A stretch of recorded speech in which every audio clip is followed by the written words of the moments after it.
fi Zilalil Quran, karya Asy-Syahid Said Qutb, diterjemah bahasa oleh Datuk Yusof Zaki.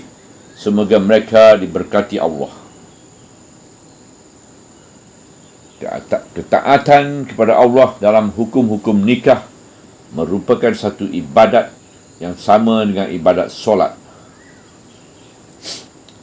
Dalam suasana yang mengikatkan hati dengan Allah ini dan suasana menjadikan amalan membuat budi yang baik dalam pergaulan suami isteri itu sebagai amalan ibadat kepada Allah, maka Al-Quran menyelitkan pembicaraan mengenai solat sebesar-besar ibadat dalam Islam, sedangkan ia belum lagi selesai menjelaskan hukum-hukum ini.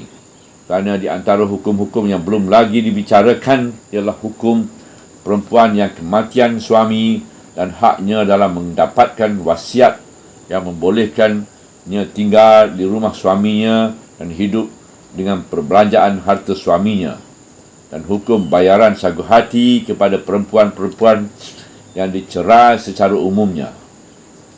Al-Quran menyelitkan pembicaraan solat di dalam suasana ini untuk menyarankan bahawa ketaatan kepada Allah dalam hukum-hukum ini merupakan satu ibadat sama seperti ibadat solat dan sejenis dengannya.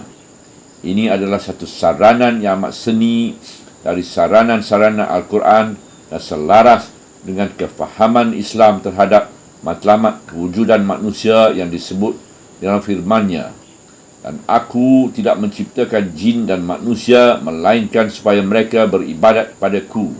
Surah Az-Zariyat ayat 56. Juga selaras dengan kefahaman Islam yang menganggap ibadat itu tidak hanya terbatas pada upacara-upacara ibadat biasa, malah merangkumi segala kegiatan yang menuju kepada Allah dan bertujuan mematuhi perintah Allah. Kita sampai pada pentafsiran ayat-ayat 238 hingga 239. Peliharalah segala solat dan solat wusta, dan berdirilah kepada Allah dengan khusyuk dan patuh. Ayat 238. Dan jika kamu berada dalam keadaan takut, maka sembahyanglah sambil berjalan atau berkenderaan.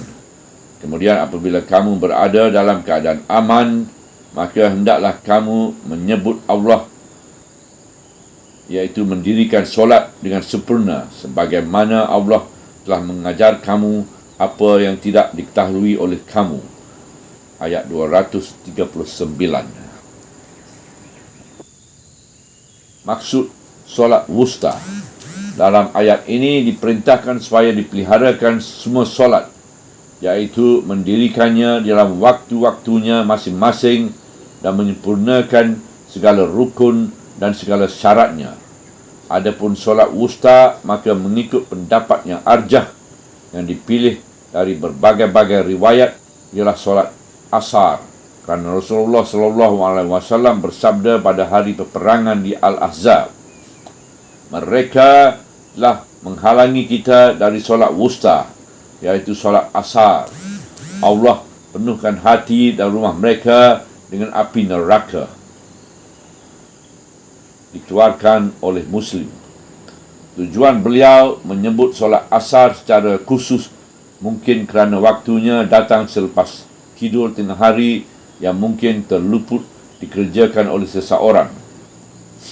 Mengikut pendapat yang arjah bahawa yang dimaksudkan kanitina dalam ayat ini ialah khusyuk dan menumpukan ingatan kepada Allah dalam solat. Kerana dahulu mereka pernah bercakap-cakap dalam solat apabila mereka menghadapi keperluan-keperluan yang mendadak.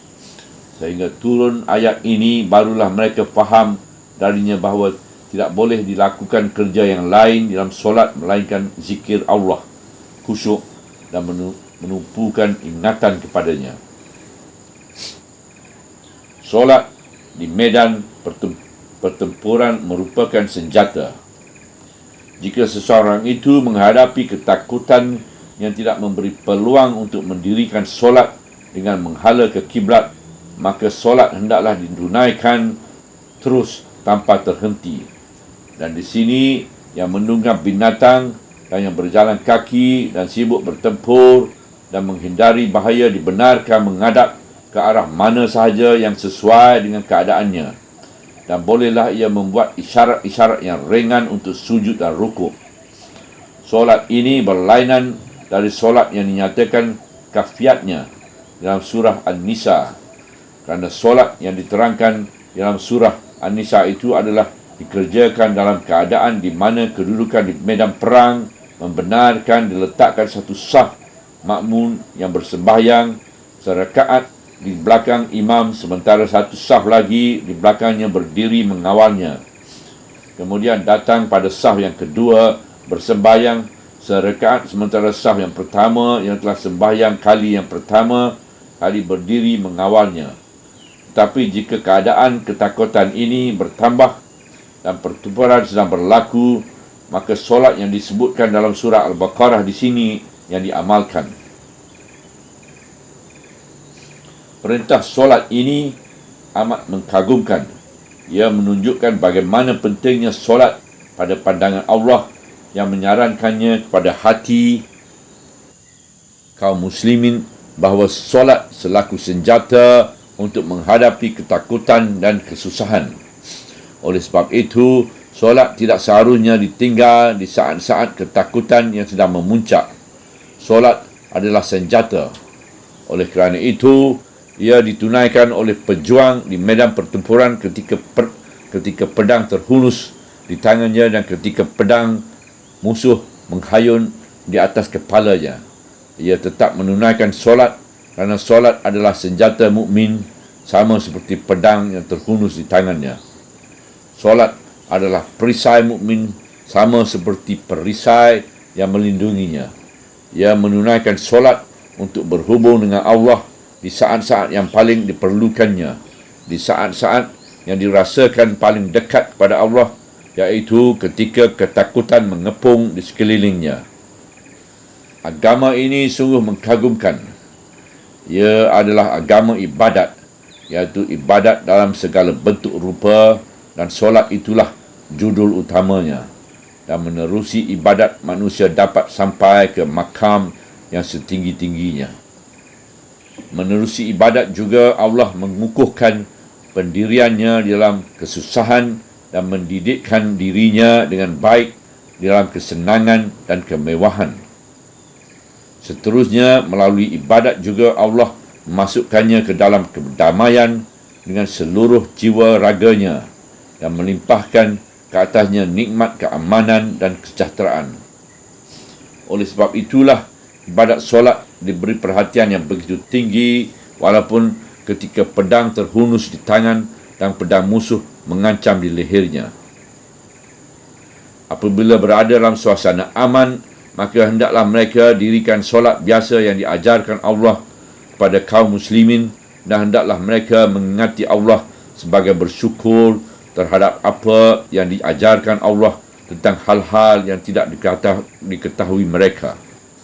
Apabila kamu berada dalam keadaan aman, maka hendaklah kamu menyebut Allah sebagaimana Allah telah mengajar kamu apa yang tidak diketahui oleh kamu. Penghujung ayat 239. Apakah yang dapat diketahui manusia jika mereka tidak diajar oleh Allah setiap hari dan setiap saat di sepanjang hayat mereka? Subhanallah, walhamdulillah, wa la ilaha illallah, wallahu akbar, wa la hawla wa la quwata illa billah al-aliyyil azim, wa la hawla wa la quwata illa billah al-aliyyil azim, wa la hawla wa la quwata illa billah al-aliyyil azim.